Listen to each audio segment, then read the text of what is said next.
right, I believe it has started recording now. Okay.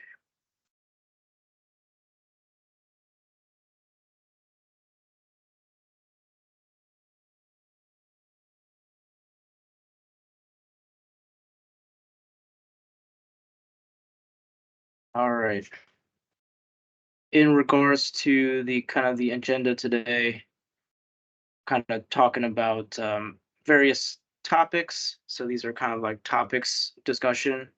So we're going to go into what is Urushi and maki-e, more about the artistry that's being applied on the pens, as well as some techniques. I'm not going to spend too much time on the technique details on the slides. I'm going to talk more through those as we actually do a up close kind of like zoomed video view of the pens, and then we'll also talk about why Urushi pens, of all the different pens out in the world, caring for Urushi pens, different Urushi pens options, and what to look out for.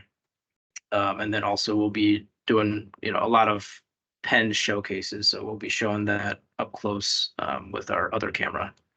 So, and then we'll also try to take care of any questions and answers as we go.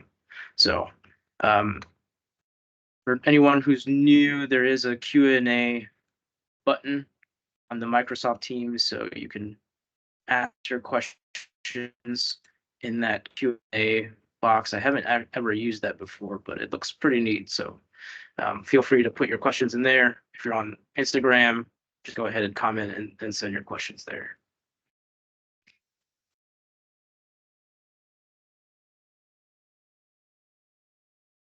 Okay, so what is urushi?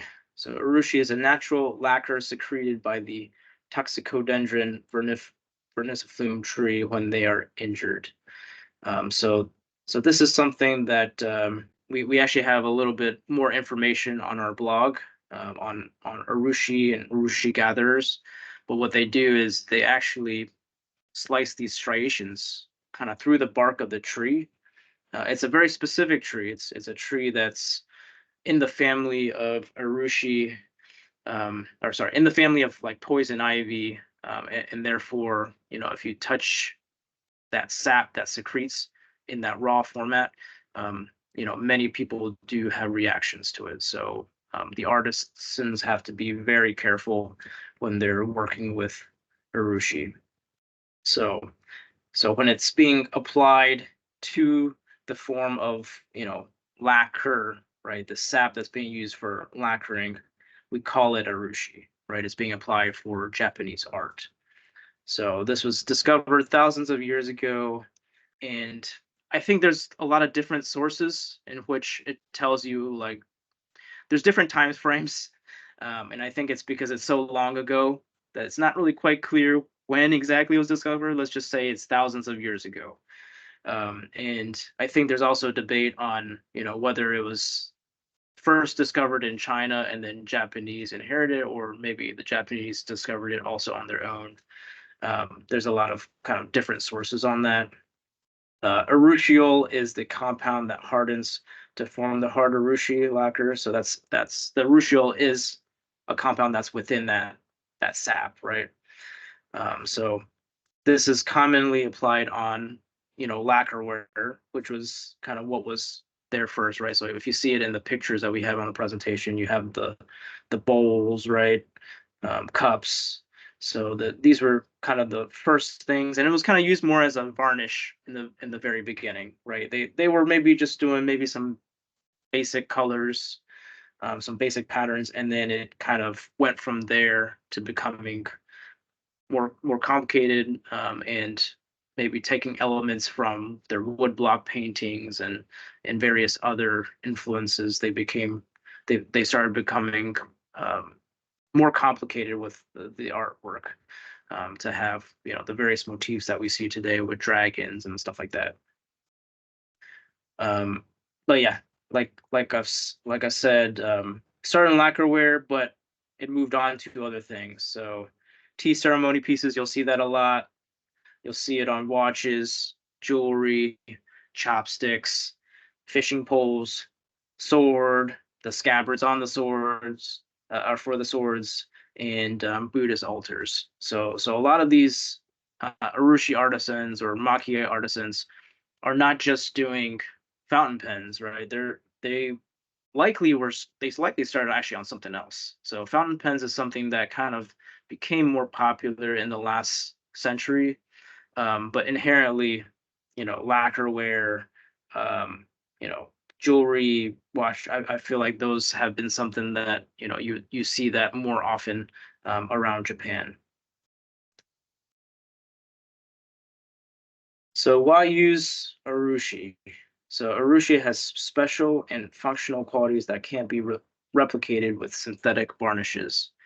So it is a very robust material. It essentially has the ability to be resistant to many different types of chemicals after it has been cured. And so that's something that I think in those, thousands of years ago when they discovered it, they're like, wow, this is something that's very different from other materials that we've worked with. And so they continued to use that because of how functional it was, and on top of probably how it looked. And it's just kind of evolved from there. So, like I said before, also urushi being applied on pens became a thing in the 1900s. So I think the oldest kind of sources that we can find is that I think Namiki, one of the pen brands, they were maybe the pioneers of that, maybe in the kind of the first quarter of the century. So maybe around 1925, that's kind of when they started applying that on the pens. Um, Something that's very unique with urushi is some of these colors and the way that it appears is so difficult to replicate with any other type of material that's out there. For example, you look at this tamanuri right there. It's just got such depth, and that color patina is so difficult to replicate with other lacquers or other paints that exist in the world.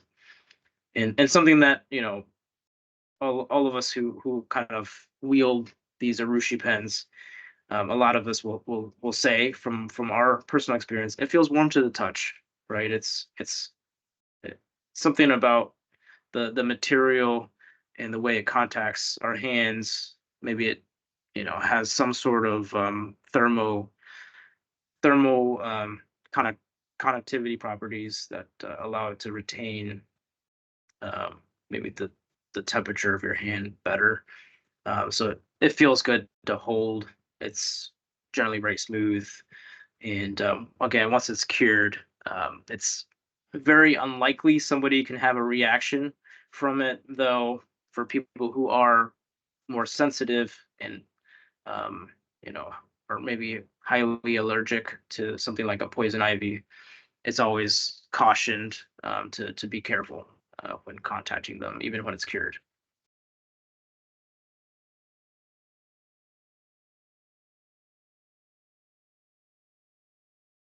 So just got a few more pictures, right? So really, like, just if you look at just the way that the aesthetic is able to be produced, it's just so unique. Something that we can't just easily produce with other materials. So this is something that yeah, the Shizen brand produce.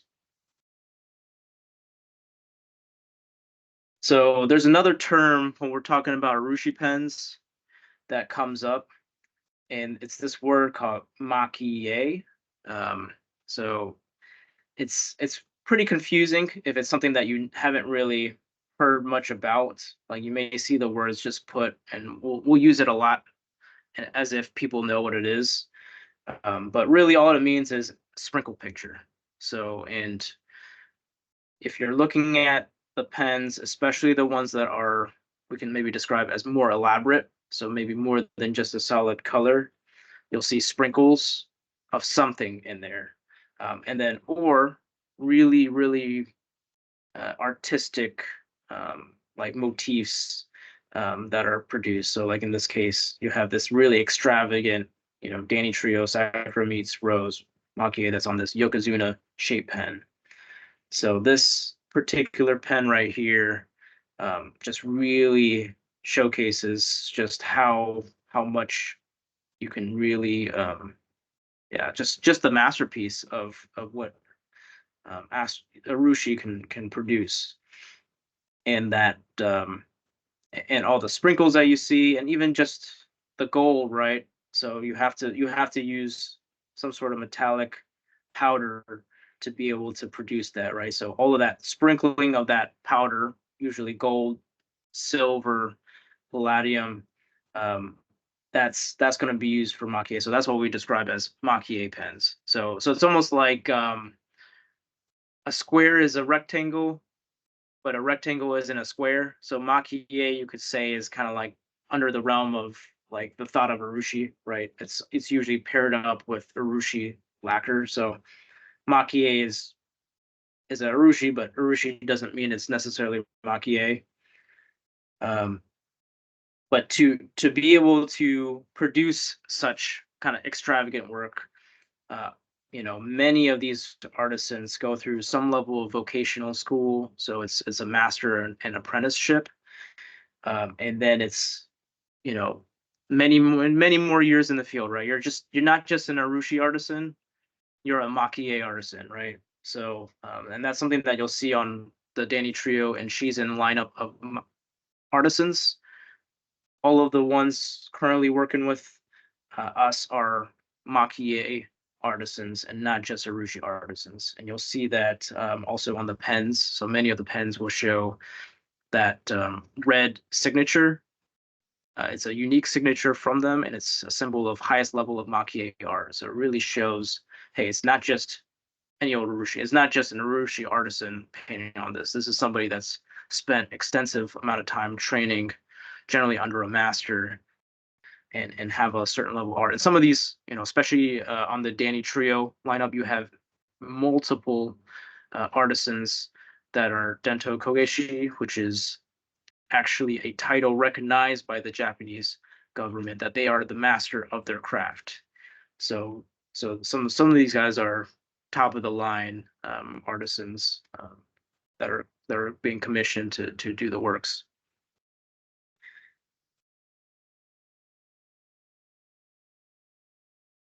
So yeah, just more pictures. So this one's a really nicely put together wolf, two wolves motif, two Japanese wolf motif. So this is something that Yoko Sakata, one of the artists commissioned by Shizen, was able to produce, and this was kind of like a tribute pen. But the Japanese wolves have not existed in Japan for over a century, but they symbolize just that loyalty and that partnership, and so that was something that we were very happy to see Yoko Sakata put together, and it's just a fine use of takamaki and maki-e. So you guys will hear more about that later down. We'll kind of go over what that means. Over to the right, there's another pen that she made that was called Two Swimming Turtles. So it kind of also has that same feel of, um, you have two turtles that are looking at each other. These are turtles that are endemic to Japan, and the way that she actually produced it is she wanted them to very much look like Japanese turtles. And with the Rushi, it does change colors over time. So we actually expect the shell to turn darker, and the darker it looks, it's going to look actually even more similar to a native Japanese turtle. But that one, she kind of opened it up to interpretation. So that was inspired by a artwork that was produced by an artist, I think back in the Edo period. And so she kind of create her own rendition of that, and it's kind of left up to the beholder on what's the relationship between the two turtles. Are they siblings or are they spouses? But they're looking at each other. You only see one here, but there are two in that pen. And then the finally, Dragon's Descent. So that's something that Keisuke Seki from Shizen was able to produce a very, very fine pen. It's the detail in the scales, kind of hard to capture on the camera, but he did a very good job. There's actually stripes in the scales, so depending on which pen, if it's on the M5 versus the M4C, the M5 actually has these three striations within each scale that are extremely hard to get it within that small surface area. So it's just a fantastic execution for that pen, and also it's very commemorative. So kind of pulling that up because it is the year of the dragon, right? In the for the zodiacs for this new lunar year. So definitely, who doesn't like dragons? So next is some additional pens. So these are actually done also. So we got the hummingbird. That's something that people really love. It's got raden on there, so it's got abalone shells used on the hummingbird at the top, and then we have some goldfishes. So they call kinkyo, and then there's a deer as well.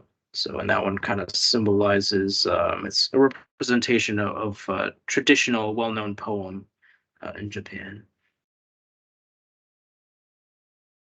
There any questions thus far that you guys want to type in to the Q&A? Feel free to type that in if you like.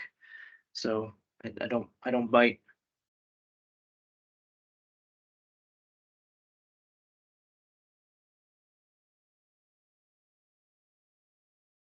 So something that you guys will notice if you've perused our website, we really want to make sure that we highlight the artisans behind the work.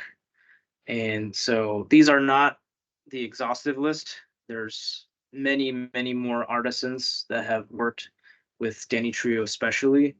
And like every single one of them have been very skilled and really have kind of put their expression into the works.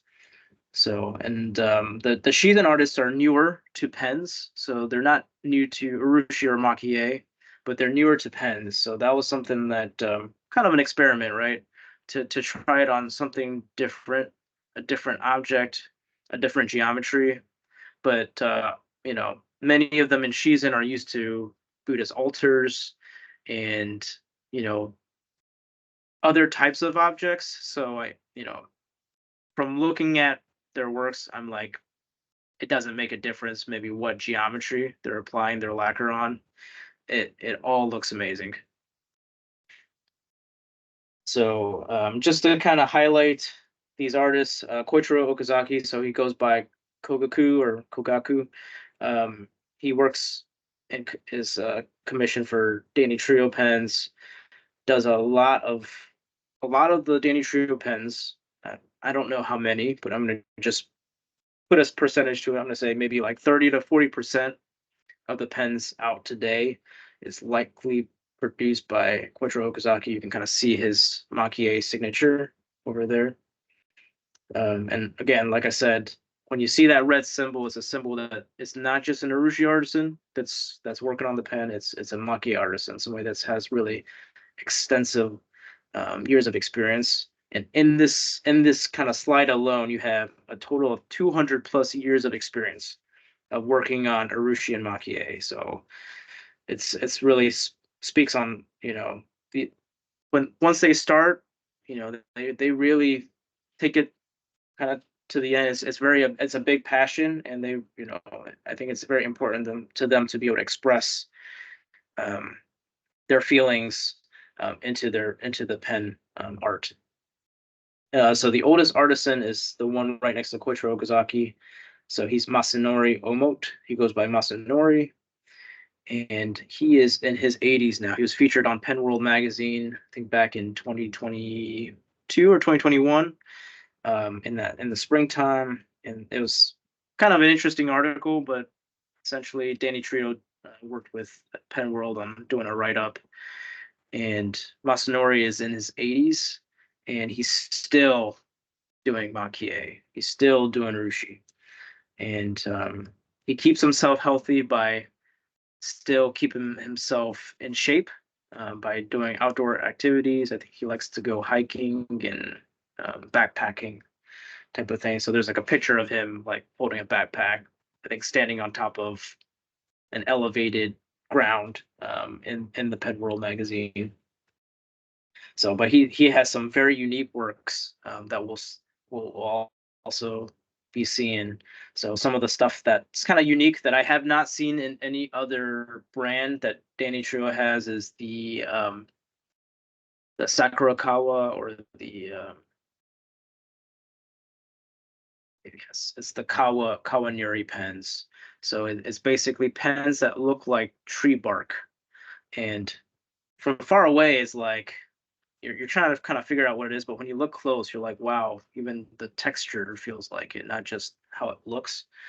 And I'll be honest, I still don't know how he does it. It's just, you know, it's crazy how well it's able to maintain its form. It doesn't break off the pieces that kind of stick out to make it look like bark. Keisuke Seki, he's a Shizen artisan, so he has done the dragon pen that we just saw earlier, and then some of the some Tamanuris as well, and then we'll look at a Sakura pen that he's done before, Sakura pen. Tatsuya Todo, I always like to reference him because he's the one that does the 100 kids pen. So there's literally 100 kids painted on this pen, and he did like a limited edition of 30. Had to have taken quite a bit of time to draw 100 kids on this pen, but it's a really wonderful creation that he did there. His wife, Wakako Toto, is the one that did the hummingbird and the goldfish pen that we just saw. So they are married, and it's actually interesting. There's kind of a lineage going on because Koichiro Okazaki, Tatsuya Todo were both apprentices of Masanori back in the day. And then I know Koichiro has a son, Hironobu, also does work for Danny Trio, and he obviously apprenticed under his father. And then we do have Yoko Sakata. She did the Turtles pen that you guys just saw, and then also the Wolves. So she's the youngest one that's in the lineup. I think she might be 36 now. But yeah, there's not a lot of people that are taking up the art in Japan just because of there's the Western influences, but they have been able to still maintain that passing on of the art through the generations. It seems so as much as there has been a lot of external influences. Japan, like I said before, was really trying to put a lot of investment into retaining this national treasure.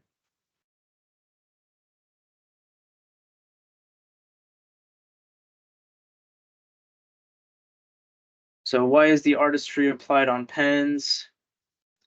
So I think that's a really interesting question, and I think Namiki, being kind of the pioneer, obviously struck a note with kind of like the population. So I think fountain pens have always kind of been around for some time, and has been very functional and elegant instruments in themselves, right? So now it's embellishing them a step further, right? Let's take it to this whole nother level of, can we get some traditional Japanese arts onto the pen? And so I think I assume that's how it came to be, and a lot of interest has taken about with it, and I mean I see it through social media. I mean even when we started up in 2019, I think there was definitely kind of a following with it, but I think there is a second wave, or I don't know what you want to call it. But I do think that there is a lot of people that are kind of bringing the energy back, and then there's also a lot of independents now that are maybe not even necessarily in Japan, that are trying to take up the art, which is really neat. And I think there's also, with YouTube and all that, some of these artists have been able to share some of the kind of their learnings, and now in maybe in English, it's able to kind of transfer to um, other communities across the world. But it definitely has a lot of elements that tie to Japanese culture, heritage, folklore, children's stories. It's a timeless object, and you're using it, or you could be using it every day, right? So some of the pens that Danny Trio have, so such as the Yokozuna body, it's very large, it's very plumpy. Um, it's a niche crowd. It's a niche crowd who really love these large pens. But you know, they're not heavy. They're ergonomic to hold in the hand, and it's a large canvas, right? So you can really show a lot more art on there. So you can get very, very extravagant pieces like the one over here, Danny Trio, Kaguya Hime. So it's Princess from the Moon. So that's a very, very notable folklore in Japan. So yeah, about bamboo and yeah, princess.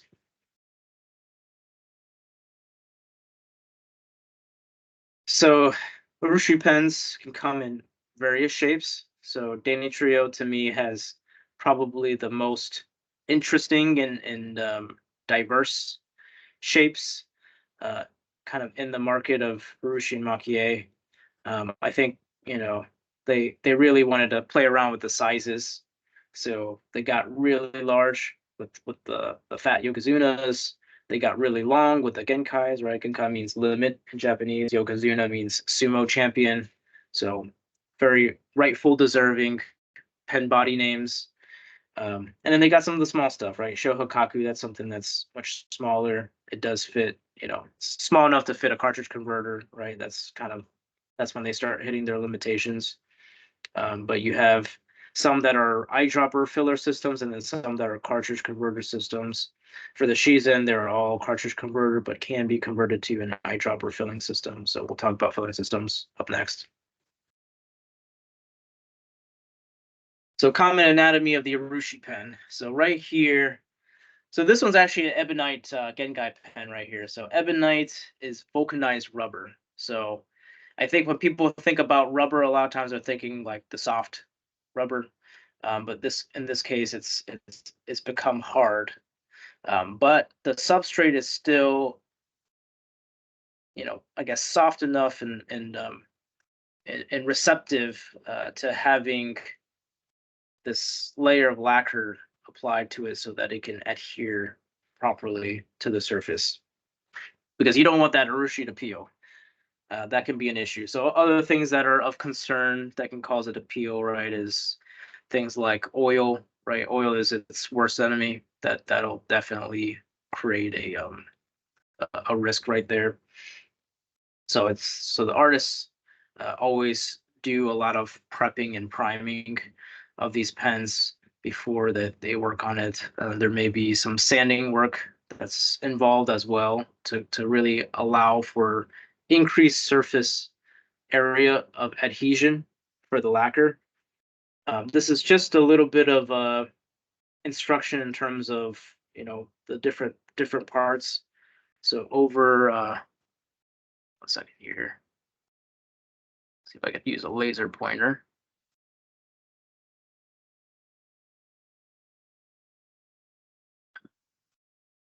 I'm having trouble pulling out the laser pointer, but over on the far side on the left, number 1, so that's the blind rear cap.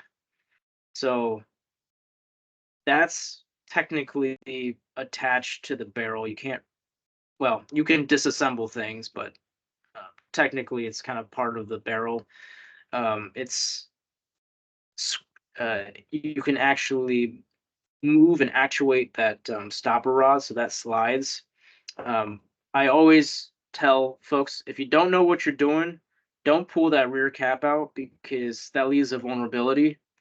Um, it's ebonite. I'm not gonna say it's brittle, but if one drops it, that's the first point that it breaks. And so always got to be careful in general, right? When you're working on when you're using the Urushi pens, that you take good care of it. And so generally, you don't need to open up the threads to pull out the blind cap. You just really need to open it up enough to be able to allow the ink to fall and gravity feed into the section, which is number 4 here. So we'll talk a little bit more in the, I think it's the next slide, that'll actually show what it looks like on the inside of the barrel and on the inside of the section, so that you understand a little bit of the mechanics of how a eyedropper filler pen works. I think most of you are probably familiar with cartridge converters, so I'm going to just quickly glaze over that. But for eyedropper, I was going to spend a little bit of time on that because that's one where there's a little bit of confusion sometimes with the use of it. Yeah, you'll comment. Well, I don't want to say commonly, but maybe 25% of the Urushi pens you find in the market, whether it's Danny Trio Shizen or other brands, you'll find them in this format. It allows for greater filling of the chamber, so you can hold more ink storage with it, but it can be a little bit messy. So it is definitely a personal preference thing. Again, the barrel is number 3, so I think that's a pretty well-known term. And then we got the nib on the right side. So that instructions on the bottom is kind of just explaining how do you fill a eyedropper filler system. So in this particular eyedropper, you have that blind rear cap that you can actually adjust the flow of it. There are also eyedroppers out there. So for example, like Shizen, if you convert the Shizen pens to an eyedropper, it does not have you call this like a regulator. So you wouldn't have to do anything there. But in any case, if you were to fill it up, you unscrew the grip section. So you see that step 1 on the bottom left. And once you have it dismantled, you can then use literally like an eyedropper. So something that you can, well, Danny Trio, we provide you one, right? And basically suck it out of the ink, and then you drop it right into the barrel with it flipped upside down. But you want to make sure that that blind rear cap is screwed shut, which means that the blind rear cap is butting up against the barrel. So as you see in the picture, and then you keep it vertically held that way so that it doesn't spill out while you screw the grip section back in. There's usually an O-ring there for the Danny Trio pens, for example, and that holds a better seal for the pen. When you need to use it, that's when you open up that regulator in the back, that blind rear cap. And we recommend something along 1 to 2 millimeters. Again, it varies. There's also some manufacturing variation with the ebonite pens bodies, so it's not going to be an exact flow for each one, but you're going to get more flow the more that you open up. At some point, there's diminishing returns, right? It's going to only flow so much, but it also depends on your ink type and the type of paper that you have that's absorbing the ink, right? So there's multitude of factors, but it gives you some way to customize your writing experience, which is pretty neat with the eyedropper style. Again, we discourage pulling that rear cap kind of out. There's really not much reason to work on it unless you wanted to grease that area. Generally, it's usually okay with the way we send it over, but that's something that we kind of discourage if people aren't very familiar with that mechanism back there, because that can definitely break. And then finally, yeah, it's ready to write. And when you're done, you shut that regulator and you close the cap, and you're ready to put it away for storage.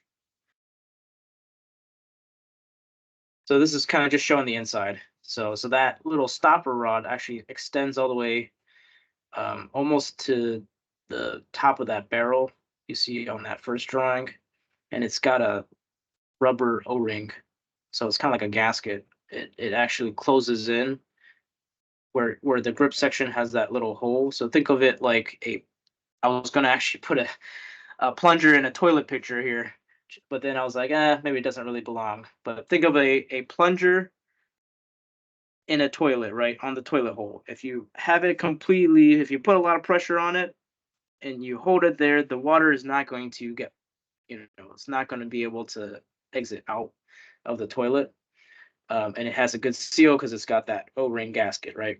So it's the same way here. It's when you have the blind rear cap closed, it shuts it off. And then when you open it up, the more you open it up, the more that that gravity can bring that ink into the grip section, and there's always a little bit in there. So once you close it up, that regulator, you still have like um, residual because there's a mini reservoir inside of the section that will need to come out. So I would say don't be surprised if there's still ink that comes out afterwards.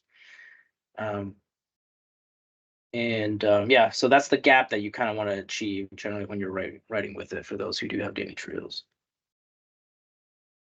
Cartridge converter. So this one's pretty universal. I think both Shizen and Danny Trio, they both use K5 Schmidt types, international standard converters. So cartridge can be used as well.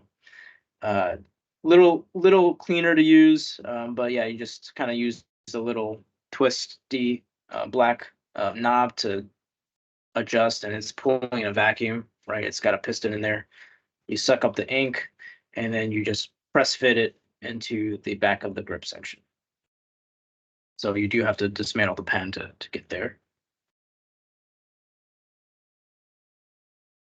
Here's the different nibs that are on the pens that we offer. So I actually didn't put in the number 5. That's kind of more rare, but we do have number 5 Danny Trio nibs as well. And those are on the Hanryo pens, the smallest pens that they called it like a prototype line because I don't think they were maybe necessarily serious. And Danny Trio just loves large pens, so they didn't really stick with it.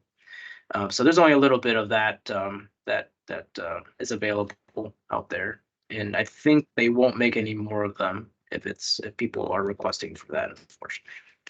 So number 8, the Danny Trio Emperor. I apologize, maybe these aren't the best pictures. A little bit of glare there, but it shows a old kanji symbol of Mikado, which means emperor in Japanese. All of these nibs are 18 karat gold nibs. They're all two tones, so you got rhodium plating where the silver color is, and I would describe them as soft and flexy. Is kind of the way I would kind of describe the nib experience. Again, um, for those who really have a particular writing experience that they like, I always recommend that they work with a nibmeister to really fine tune that experience. And we do also, recommend some that we know have worked a lot on Danny Trios, so you can always consult us if you are looking to consider that.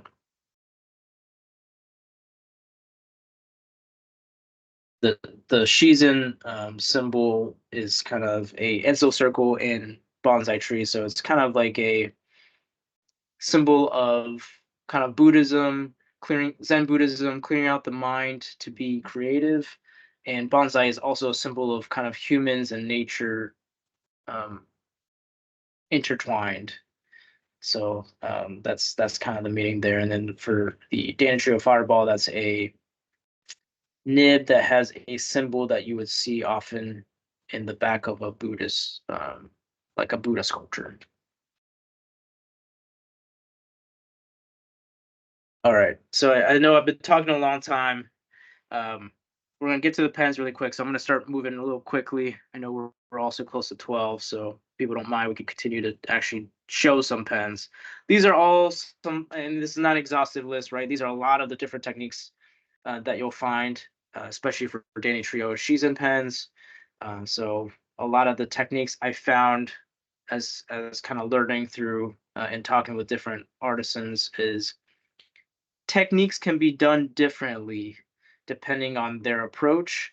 And because, especially Japan and the nature of their culture, they may not want to divulge all of the, some of the secrets, right, to how they do it. So uh, some of this is could be more generalizations, but it's kind of a conglomeration of information from different artisans or what I've learned from Danny Trio or she's an artisans.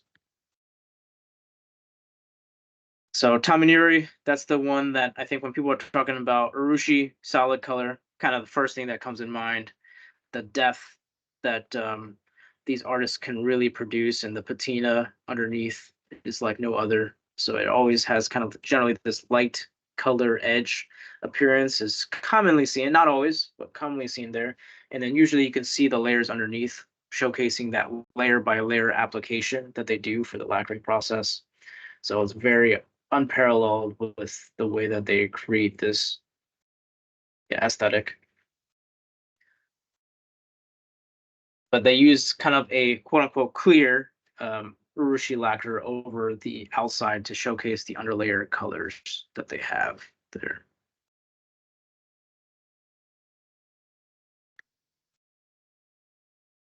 Suguro Nuri technique. This is something that I think since we've started in 2019, a lot of people, even maybe outside of Japan, has started to try out also Suguru Nuri on top of Tame Nuri. It really has a lot of inspiration from the Aomori Prefecture, where the city of Suguru is actually located.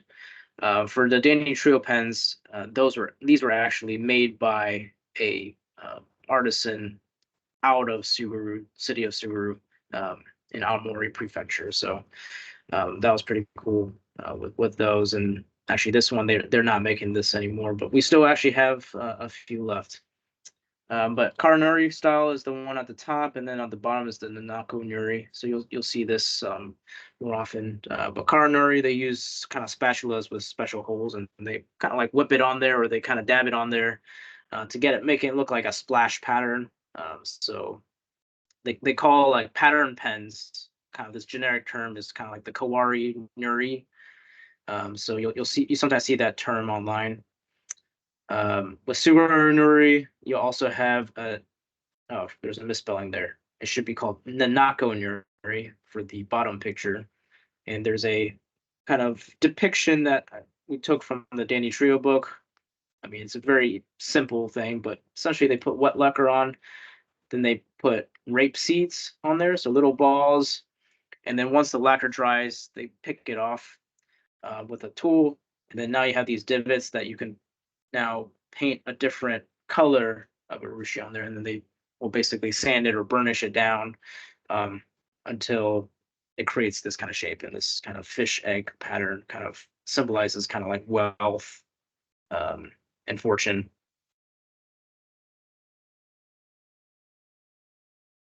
Yeah, and then Hiramaki-e, Takamaki-e. So Hiramaki-e is kind of flat topography.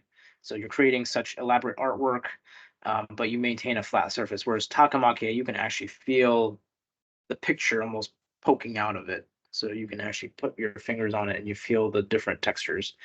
So generally, something with Takamaki-e is going to cost a little bit more because you got to build up it, and they use, it could be charcoal powders or maki-e powders to kind of build that up.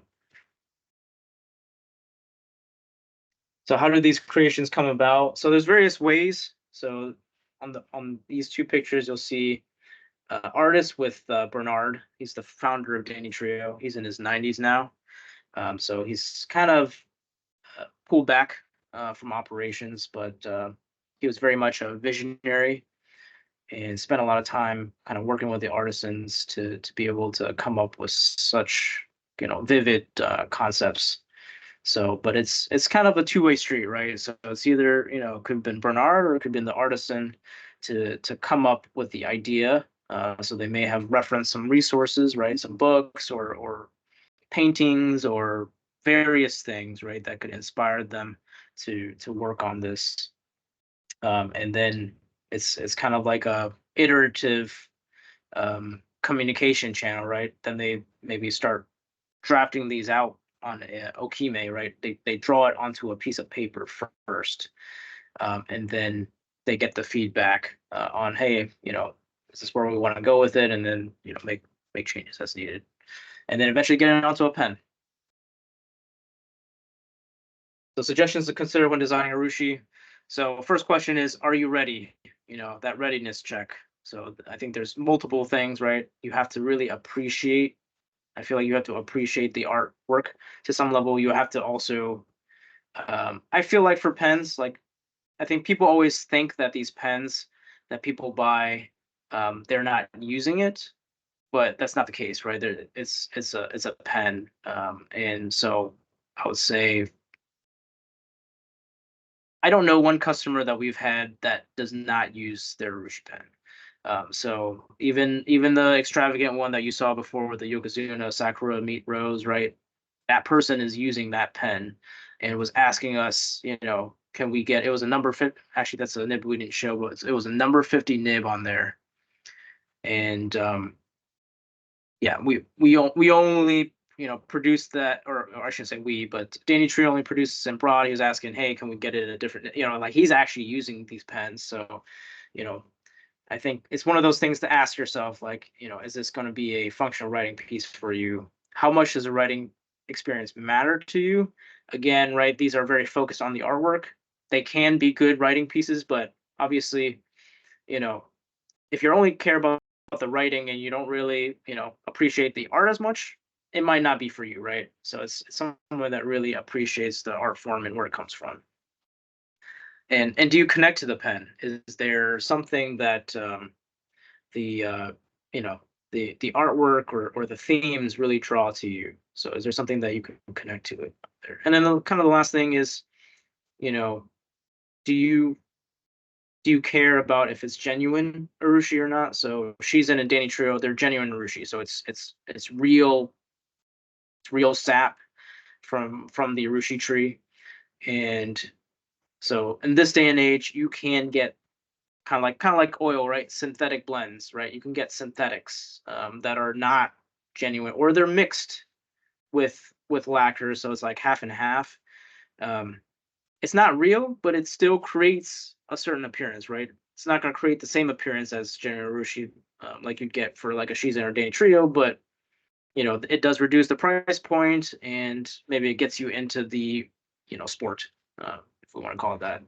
So, but things to kind of just consider as you're kind of looking at the pens. I wanted to kind of highlight some of the brands, I guess companies, right? So Danny Trio, that's their brand. So it's actually called Danny International Corporation is the actual company, but Danny Trio is the way to pronounce it. So I know people may call it Danny Trio. Does not offend me at all. But the wife of Bernard's, her name is Danny, and so I think that is where the that pronunciation came from. Um, they got into it, well, they've been doing pens before the millennium, but kind of roughly at the start of the millennium, that's when they got into Urushi and maki-e. So and Bernard, he actually he was born in China, uh, but then he moved to Taiwan, or his parents moved him to Taiwan, and this was during the time when the Japanese had colonial rule over Taiwan.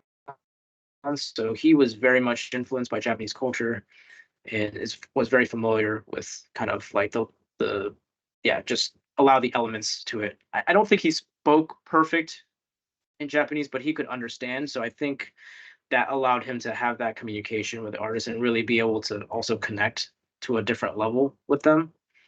But yeah, he spent a lot of time, I would say, trying to kind of lay out his vision, and you can see that in the hundreds of works that he's produced. So I don't know if there are other brands that have produced as many as Danny Trio. I mean, right now, I want to say urushipen.com, and I'm including sold out, pieces. We probably have over 250 different Urushi pens from Danny Trio. And so just imagine, I mean, these things take months, and some could take close to a year, right? So like they cranked out a lot of designs, a lot of different concepts, right? So really kind of a diverse portfolio of expressions. She's in Highland. That's newer. That's something that was started actually by us. So the idea of this one was to also allow the artisans that have been interested in being able to showcase their work to really relay that expression to the world. So a lot of these artisans have already been familiar with other objects, but it was kind of a gateway kind of for them to showcase, hey, what else can we do with this to really bring it to the masses and really showcase the beauty of Japanese art. And so that is kind of where Shizen was formed. So we always say it's, it was done for the artisans and by the artisans, right? I just kind of highlight about us. We started in 2019, and I think things have really evolved. So I feel like social media has changed a lot, and it's kind of evolved with social media. So there's becoming like I said, second wave of kind of strong following and people who are interested in even trying it themselves. There's more resources out there that's in English now that more people are trying it out, um, even outside of Japan, right? Um, we offer currently, Danny Trio and Shizen pens. We're a specialty shop. So in this world of fountain pens, it can easily be diluted, right? There's so many different kinds of pens out there, but we really love, and I love, Urushi and maki-e pens, and so that's something that, when people are thinking about it, it's something if they're interested, we'd love for them to consider us, and we want to create that experience, right? We're an online store, but we want to create the experience as if we're walking alongside of you as you're trying to pick out something that connects with you. So definitely don't be afraid to email us or shoot us a message through one of our channels, and we can work with you on that. We can provide you even suggestions based on interests. So a lot of different options there. Let's see a message in the chat. Oh, somebody. Okay, some good questions that are coming out from Quakers and from Pav. So Quakers asks, how much time does it take to produce a typical pen? So that's a good question. I would say I've seen as fast as like a month and a half on more of the solid color pens.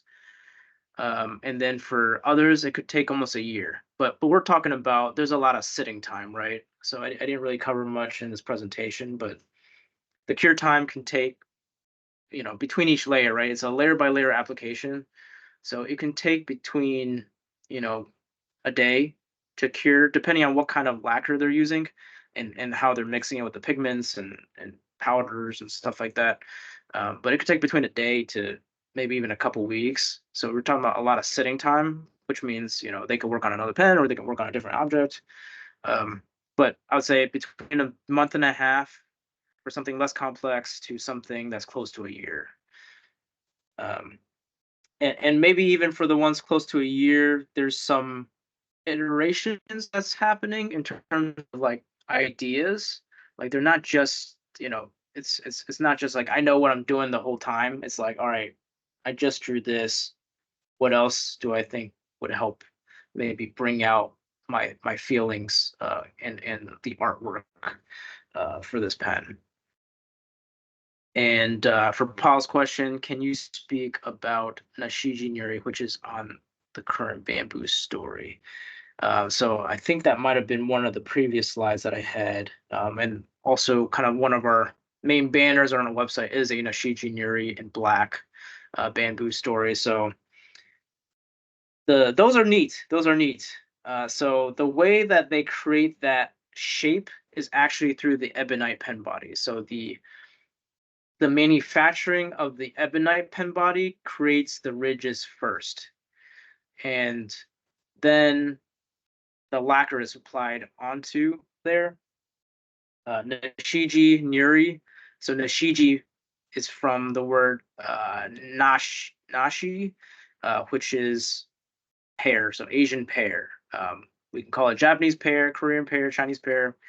Every country, every East Asian country wants to claim it as their own. I don't know which ones actually is the originator, but let's call it the Asian pear. The skin of the Asian pear is kind of has that symbolic feel of, I believe it means like fortune, and so they try to replicate that onto the appearance on the pens, or even you'll see it on the clips of Danny Trios sometimes.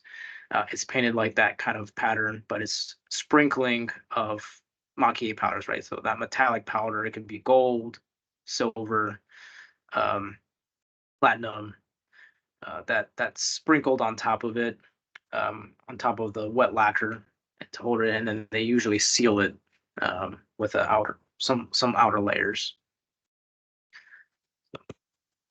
Hopefully that answers your guys' questions. Feel free to shoot more if you need more clarification. Here. All right. Actually, it worked out perfectly. So I did have a break for questions. So I'm going to go and start showcasing some pens.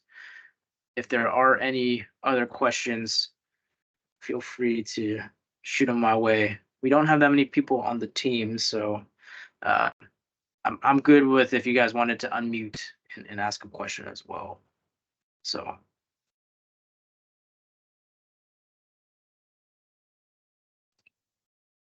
I asked the question about line widths of the fine and medium and comparing those to European pens. I think you've answered the flexibility of the nibs. So you've said that the number 8 nib is quite flexible, but which pen width should you choose? And if you could just give a sort of comparison, if you've got any of the European sort of sizes, which are normally thicker, wider. So what's your thought on that? yeah, right. That's a great question. Um, that's probably something that we need to do a little bit more homework on our end in terms of maybe characterizing general averages of the widths. And I think as you probably know, and you know, we're not necessarily like nib specialists, but I enjoy talking about fountain pens with a lot of counterparts, especially at the pen shows, and a lot of the or nib specialists will always tell you like there's so many factors that play into the line width. So you have obviously the nib itself, so the nib tip size, the ink that you're using, the substrate that you're writing on, right? So it's the paper, how well it's absorbing the ink. Um, so for Danny Trio, for example, they use the European nib sizing, right? They're using Bach. So if you're familiar with the Bach sizing, so number 8 or number 6, um, it's pretty standard for them. It's 18 karat gold, so you might not see 18 karat gold number 8s as often, but that's something that Danny Trio does use. The stub on the number 8 nibs, I do know, is a 1.1 millimeter line width. Because I know when we say stub, to me that's very confusing because that actually doesn't mean a size. That's more of the way that you write, right? So it's I think what is it? Horizontal is thin, and then vertical is wide, right? So that's something that when we're talking about line widths, the stub on the Danny Trios, when we say stub, that's actually the widest width, um, when we're talking about vertical lines of all of the different tip sizes. They've offered things outside of their kind of standard offering right now. So most of their standard offering is either fine, medium, broad, and stub, and it's really based on availability. So I know there's sometimes preferences that we may not always, we try to accommodate when we can. But I know in the past they've also tried to do extra fines, but I don't think they do that anymore. If there is anything, it's kind of like a rare treasure that just somehow appears on our doorstep. But generally, it's fine, medium, broad stub for them. Shizen only has one size, so it's just a medium. Um, the only good way I can kind of help with folks on also maybe understanding it is just writing samples. Uh, we do have some writing samples on the website, but we can provide some more from some of our customers, and then also, um, yeah, I think we have some just pictures for that to kind of at least help do a comparison on it. In terms of nib tip sizes, I think it's a preference. Most people who buy our pens, I would say, stray on the smaller side of nib tip sizes. Usually like the fines. as compared to well-known Japanese companies with their own nib making. It's usually a point size bigger. So for example, a fine for a Danny Trio is probably more like a medium for a pilot or a medium for a sailor. So that's something that's a little bit smaller there. Yeah. Oh, you got a question? Go ahead, Pop. I think Andrew's next, and then I've got one. Andrew, Thanks go Sure, for ahead. that, Yeah, yeah. Yep. Sorry. Thanks Sorry, for the I didn't see the presentation. hand. Yep, go ahead. Yeah, No thank you. worries. Thanks for the presentation. Amazing to see. Thank you.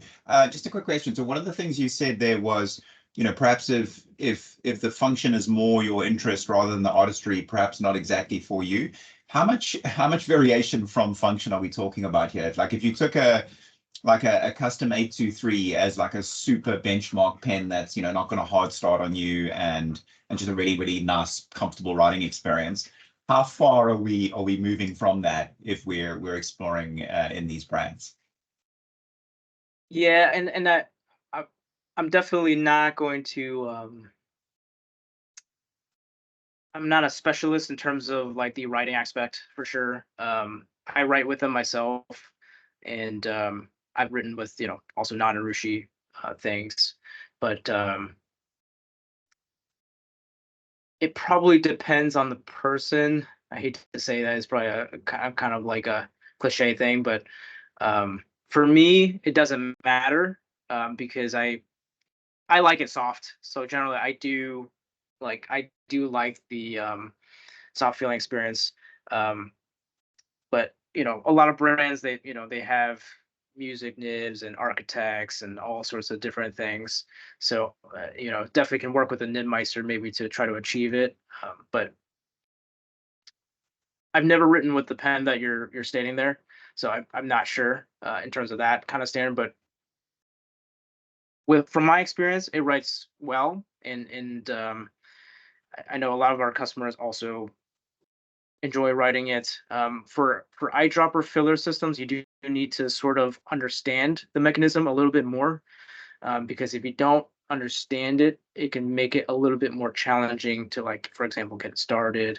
Because there are natural things that happens, like an eyedropper, for example, it can like burp from like heat, and so there's some kind of tricks to kind of get it kind of working and running smoothly for yourself. So, but that's a great question, though. That's a great question. So I've got two more, if you don't mind. Yeah. One is about out sold out models of, for example, the bamboo story. So the current two are really nice, but there were some historical ones which are sort of tamanuri, but you could see the variance in color throughout the bamboo. So will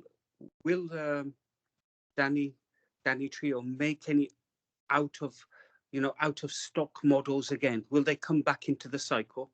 And my second question, so I don't need to ask this, is would you mind just running through best practice to take care of pens in terms of storage and normal day-to-day use?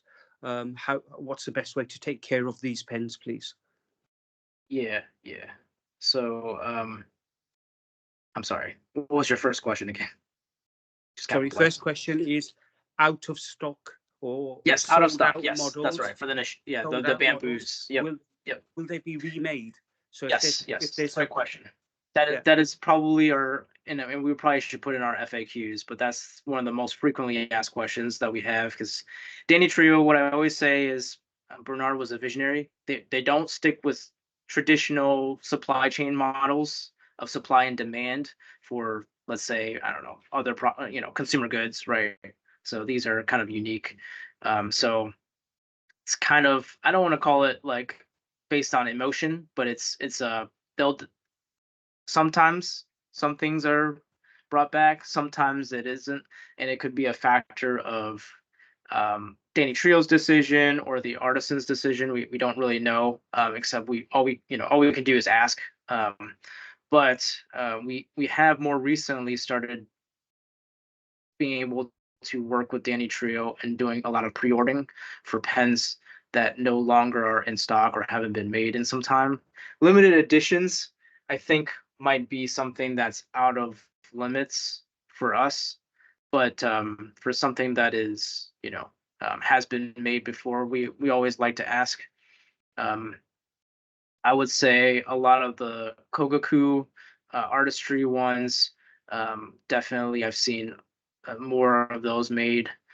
Same with Yuhaku, that's another artist we didn't show here. He's made some additional ones. So the artists are, they seem to be willing to do it, and Danish Trio sometimes seem to be willing to do it. So what I always tell people is, if you know what you're interested in, shoot us an email. So info@urushipen.com. So info at urushipen.com.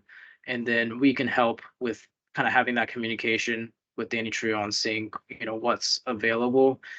We always like to have specific pens, because usually Danny Trio will ask us like which ones, right? Not just necessarily a series.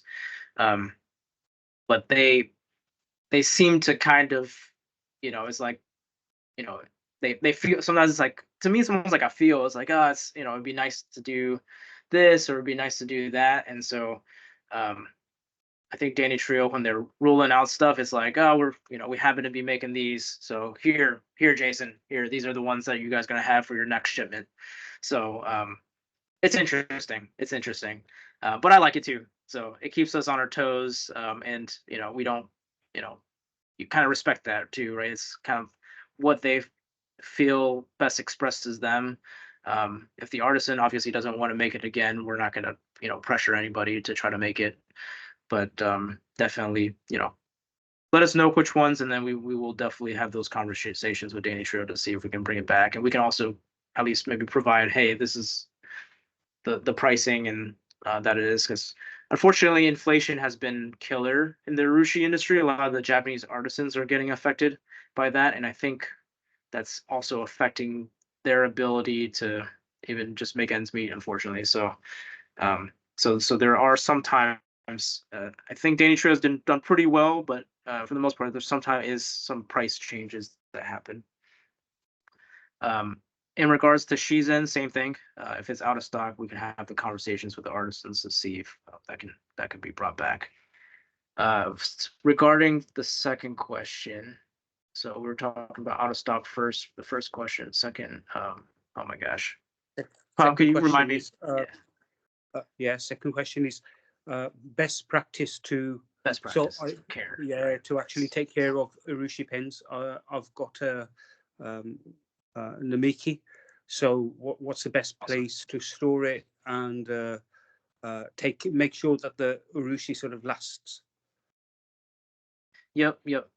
Great question. So urushi is a very robust lacquer, so it does have a ability to kind of have that longevity. Obviously, we want to take care of it, but I think it's more resilient than many other materials to have that long-lasting feel to it. I've never seen this happen before, but they claim that if you put it in very dry environments, it can be it can put the pen at risk. But I don't know what that would be in terms of a quantitative form, like what kind of desert dry are we talking about? What kind of relative humidity or dew point are we talking about? But just as a reference point, so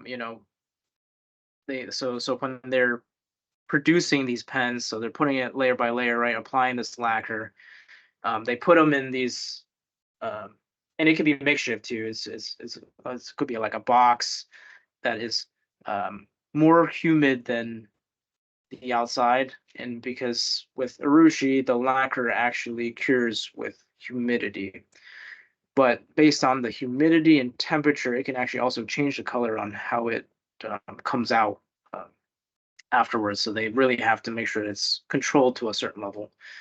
But so it does like humidity to some level, but I think your normal like ambient temperature conditions, I would think, is appropriate. There's also kind of a lot of resources that talk about UV light being kind of like deadly.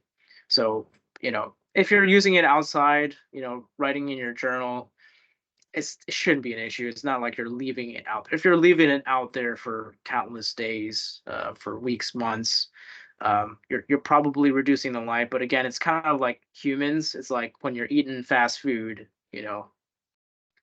think of UV like as fast food. So yes, it's probably affecting us, and we're probably cutting off our longevity in the long term. But it's not like the next day it's going to be cracked.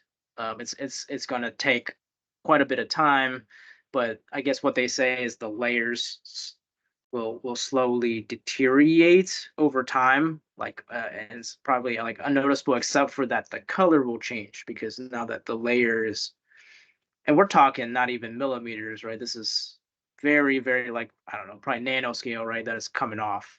So that's kind of really what's going on there. So, but yeah, definitely something to think about there. Other things is silicone grease for threads is always good to protect the threads from getting damaged over time from the mechanical tightening and unscrewing of the pen. So putting silicone grease, you can get some stuff off Amazon. Those are yeah, those work fine. And then also just in general, you can just use like eyeglass cleaner wipes just to keep it clean, and makes it nice and glossy too. So those are just some kind of best practices for taking care of the pen. So, and then I think everything else is like what you would do for a normal fountain pen, flushing out the internals. We recommend actually, well, it's ebonite on the inside, right? So you do, especially for an eyedropper, you do want to dry after you rinse it, and we recommend rinsing with distilled water, but dry it up afterwards because ebonite does start to get it turns a little green over time. There's some oxidation that happens, so it does change color a little bit. It's, to me, it's not a big deal, but yeah, it's, it does change color a little bit after, so it's good to dry it after. Cool. So I was going to pop open and do a kind of a up close zoom of the pens. So I'm gonna go and grab a few right here, and then from there we'll kind of talk through if people want to see more, or if we're good to go. I know we've already went over an hour and a half. I'm gonna start with the 100 Kids pen. I always like to show that one, so I'll pull that up, put it on the Ivy pen here. 1 second.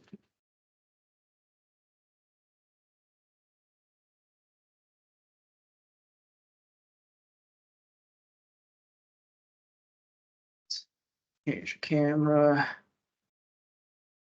Stop sharing here.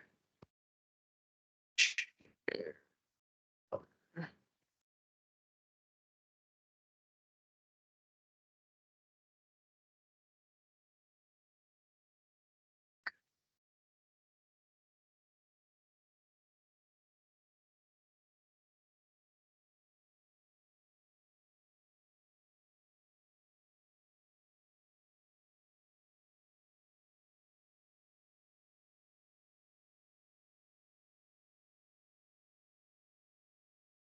You guys able to see this?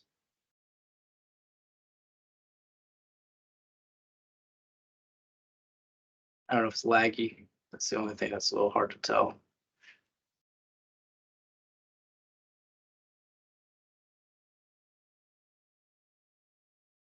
So this one right here is called the 100 Kids. So that's the one I was talking about. There's literally 100 kids on here, and something about I think one of the dynasties. I think the emperor had like 99 kids with different wives, and then he wanted to make it whole to 100, so he adopted the last son. But I think something about that's where it came from with the 100 kids, but it also symbolizes like youth and innocence. So if you look at the pen closely, you can really see each each kid is doing something different, doing something, playing a different game.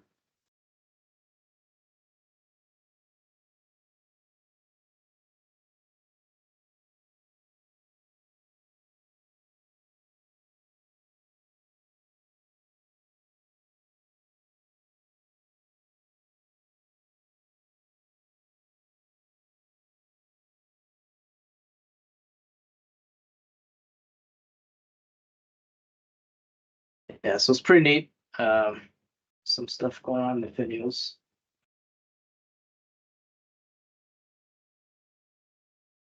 Job there.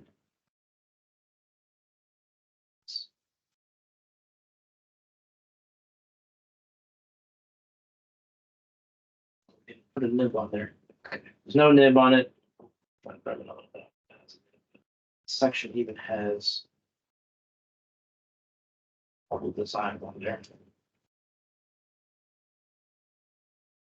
So if you have a Namiki Emperor, it might be similar Tav, but yeah, we have usually staying sure they have an O-ring right here. We always recommend applying silicone grease on the threads right here, silicone grease on the threads right here, and we're talking you just need like grab a toothpick, get like man, it's just a little dropping, and you can just kind of like move it around with the toothpick, and then once you screw it in, it spreads it out for you. So that's all you need. You got the stopper rod, and then we can control it, right? I think they always do such a good job with the transitions here because you can't even tell, you know, without me screwing that that there's a what's like we call it blind cap.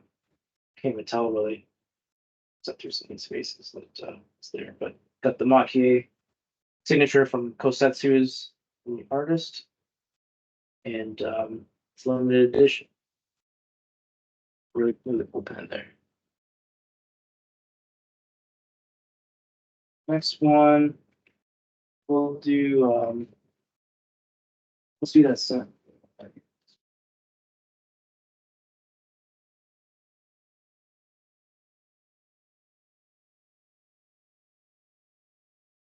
Here's another pen. This one's by Masanori. It's the one he's in his 80s that put together. But very interesting pen. So it's one of the pens I've described as a bark pen, as many of us call it. But it's trying to replicate the look of the tree. It's also got really beautiful sakura petals put in there, and it's got nashiji nearing, right? So the skin of the Asian pear, that pattern is applied on there on the clip, so that's lacquered as well. So it's really a nice touch. And if you look real closely, you got abalone shells there that are inlaid. Same right here. It's a pretty photography.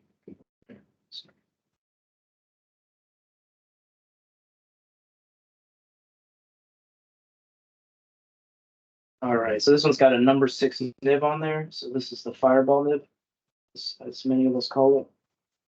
This is on a medium.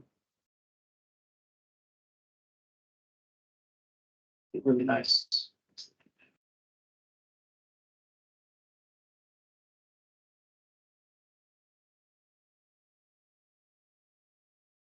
But you can kind of see it sticks out. Individual striations stick out. It's really amazing how you built those up. Let's take a look. We'll actually move on to some pens that aren't even on the website yet. We're still working on getting some of these on there, getting photography done, getting the pen descriptions written up. So,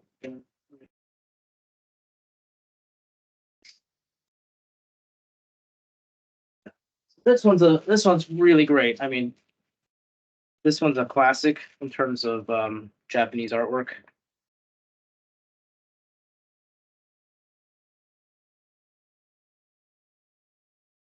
So this is the wind god versus the thunder god. So it's just these are actually pretty accurate motifs. I think the original artist, or maybe he was the second artist to create this, like back in the, I don't know if it's Meiji era or Edo period, but Ogata Korin was the one that really made it really famous back in those days, and he made screen prints, traditional Japanese screen prints with these characters on there. And this was done by Kogaku, that he was able to produce this fine work. So, really fine details there. And it's using takamaki right here, really feel the texture. And then this is on a hyotan, so very interesting shape. Hyotan means gourd or calabash, like the fruit. So it's a very hourglass shape. They call it. They also call this Mae West in America, based on the celebrity that was curvaceous. Yeah, so it began. It's got a cartridge converter on the inside of these.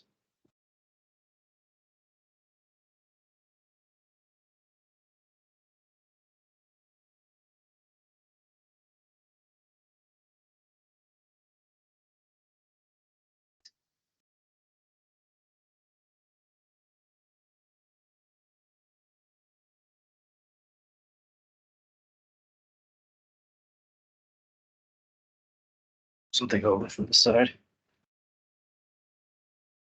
We have kind of a cult following with the Genkais, and they're really, really hard to hold on our shelves because we're always being asked about it. So we're going to be showing a new Genkai that we just received just recently.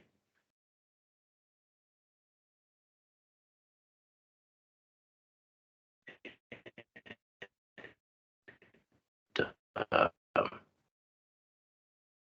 recreate the look of it. So very long pen. I'm 5'5", so my hands aren't really big, but it still feels good to hold. Yeah, this was done by Kogaku. Really uniform look.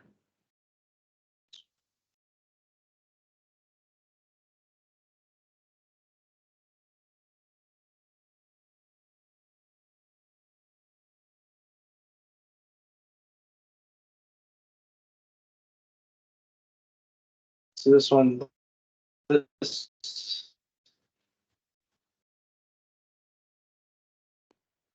the way it's set up here.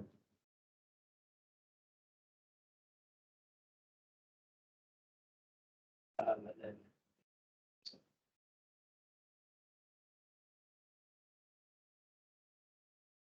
stopper rod, when this regulator in the back is tightened, right?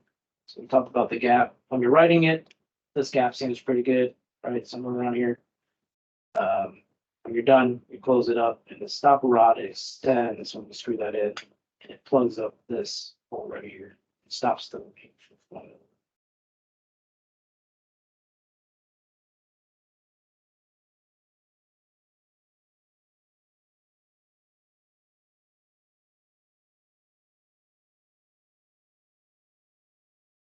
One more thing I forgot to add for Paul's question about care. I highly discourage posting of pens. So I know there are people that really want to do it. That is something that I highly discourage, but I do know some people still do that. The reason that it's discouraged is because you can, you can start marring the urushi. Even though it's very robust, there is still that risk. So I always say I would avoid it if you can. So.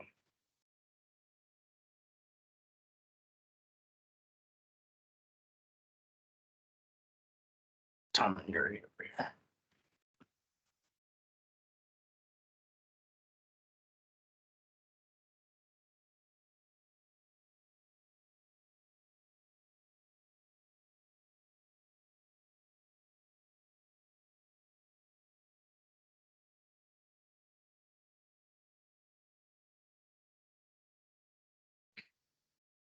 So this is a Tamaniri in Shudame. So this is wine red. I always think red ones are always really beautiful to look at, but it really shows the depth of it. I see we're at 1 o'clock, or 1 o'clock in about 15 minutes. So I'll probably have to wrap this up soon. But yeah, very beautiful depth. Red is also my favorite color, so this is of all the Tom and Jerry colors, red is always my favorite.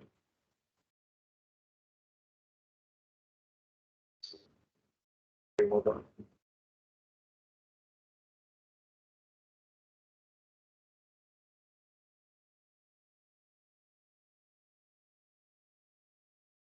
And with Tom and Jerry, the way the patina goes, it's usually like somewhat light. You kind of see the other layers in the dark, and then very light, where it's showing more of the under layers because it's the way that they burnish. So they usually will burnish with charcoal, and it'll get it to the right surface finish that they want, and it also reveals kind of the underlying colors. But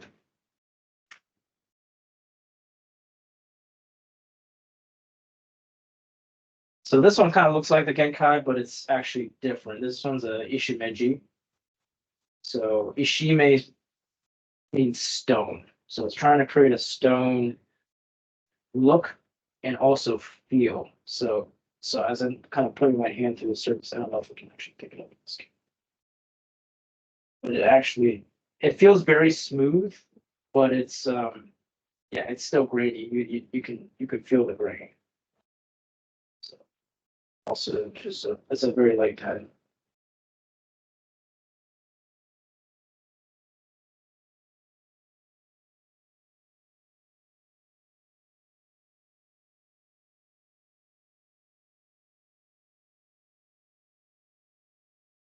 This is Mikado Serre Neri. So this is inspired by the patterns of a butterfly wing. This is actually done by another maki artisan, who's actually the son of Kobuku, that pen I just showed you right before this one, that old Ishimeji was made by him. This one has a fine nib. So really neat patterns some here.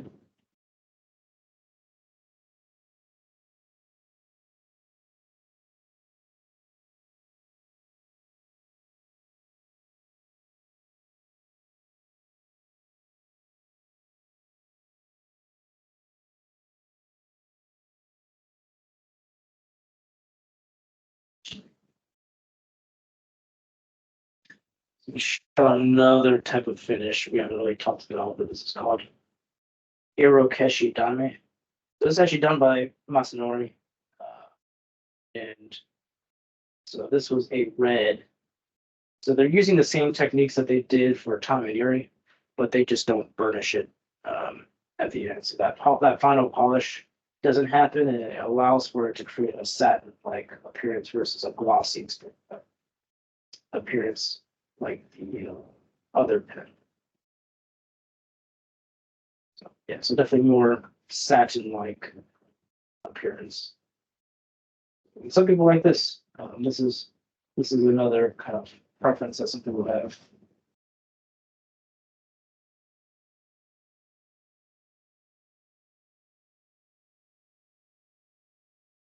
All right, I'll do one last one, and if there are any questions or any specific pens that you guys want to see, let me know. I could maybe show a couple right before the show and tell for the Daily Trio collectors. Could you show the bamboo if you've got one? Yeah. I could definitely do that. Sure. This one's showing koi.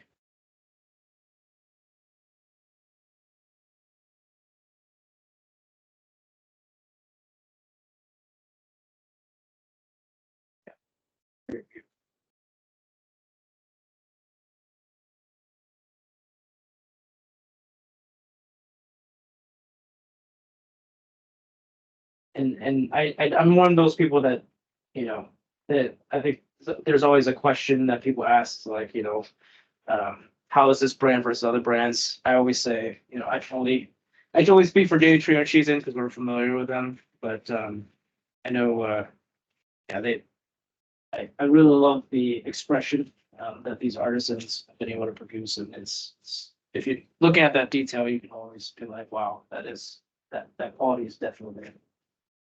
All right, let's grab a blue story.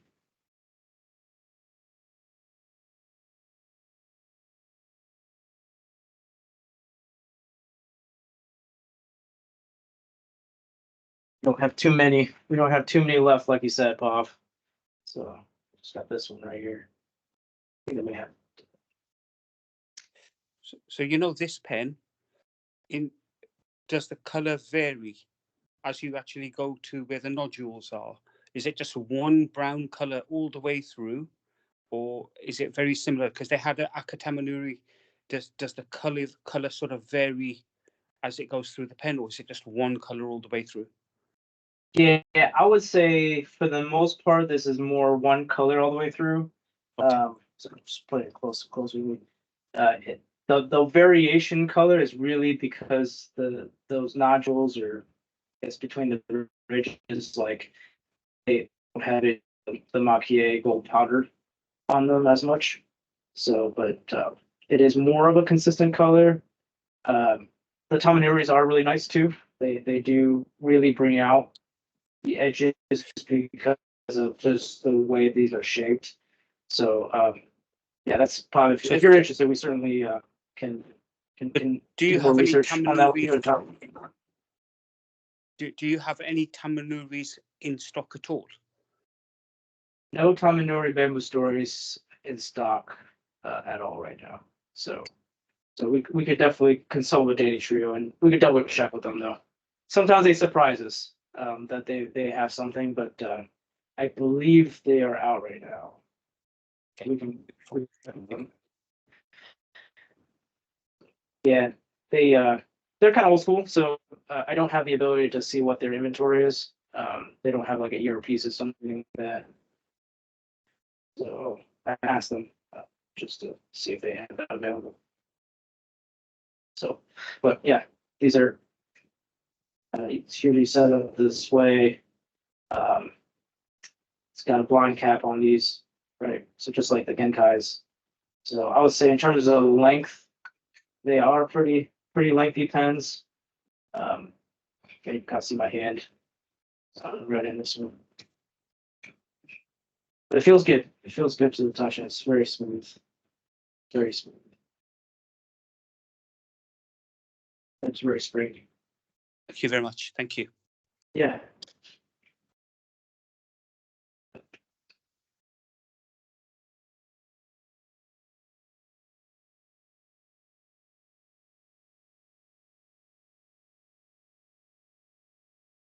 Let's see if we can find another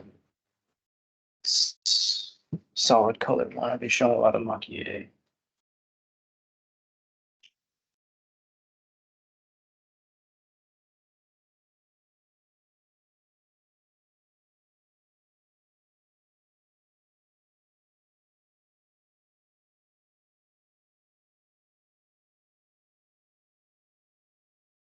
Could I ask a quick question? Are Sure. there any particular colors that it's very difficult to do, or they've stopped doing? So, for example, this green color that you've got, there's very few greens. So, is it difficult to Yes. apply different colors? Like oranges, I haven't seen too many oranges. Red seems quite common. Is it better to go for a specific color? Yeah, that's a really good question. So naturally, it is easier to produce certain colors, whereas others probably require a lot more pigments and mixing. So a lot of that is all done kind of manually. So the most common colors that you'll see is like some red undertone, right? So that one's very traditional. Obviously a black, yellow. But when we say yellow, it's always confusing because the customer sees it and it can kind of be a little more like brownish, or it's not really truly yellow, but it's a kind of a yellow undertone. So you'll see red, yellow, black, and blue. So blue they call it Ao Tamanori, but blue is confusing too because a lot of times blue is not actually blue. It actually ends up being green. And so we always kind of, so what we always call is blue-green to provide to the customers, because Danny Trio, they call it blue, but it actually looks more greenish to some. So so those are the kind of the common colors that we'll see. But like this one's actually very much a green. Like we don't see a lot of them like in a very clear like green like this all the time. But yeah, that's kind of what we have with this one. Here's an orange. So yeah, they don't do a lot in orange, but you know, on occasion they'll try out some different colors. So same with like purples, that's not as common. There's some like light blues, teals, being not as common as that either. This one's kind of interesting too. This one's a black, but they call it serenity on this one too, which is the dragonfly wing pattern. So I'm not sure how they made this one. Still trying to learn more about this one. So just the section is actually just solid.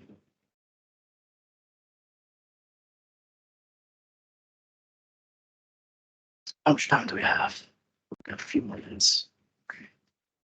Sounds good. Let's see if there's anything else.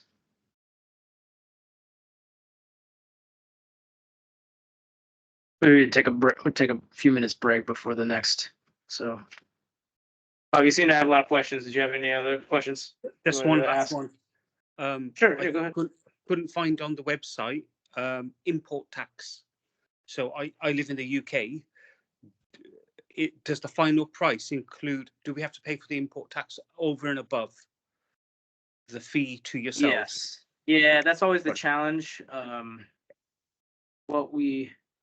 I think there's a couple options for some folks. I know there's like some that will have like people that come to the shows and buy for them, and then they take them over there. Or they have family members that they'll buy in the States. So in the States, we do collect sales tax, depending on what state it is. And then overseas, they do have, yeah, like you're familiar, the collect on delivery, COD style, import duty, customs type of taxes. So we do have to declare like the value for the pen, which I know can be tough, right? UK is, I want to say, was that 25%, 30% sometimes. So it is tough when it comes to especially some of the European countries. So, yeah, definitely, if there's interest for the pens, like let's talk and see what kind of options that we can do to mediate that. Thank you very much. Great presentation. Thank you. Yeah, no problem.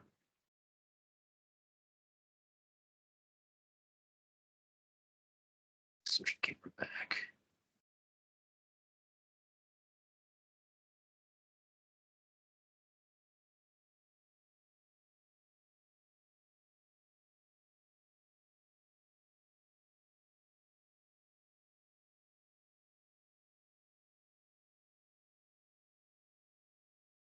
All right, joined in.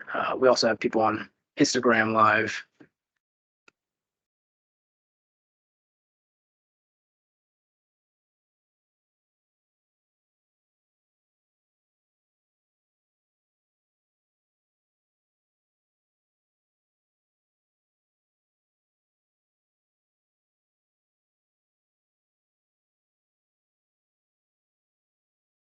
Stop.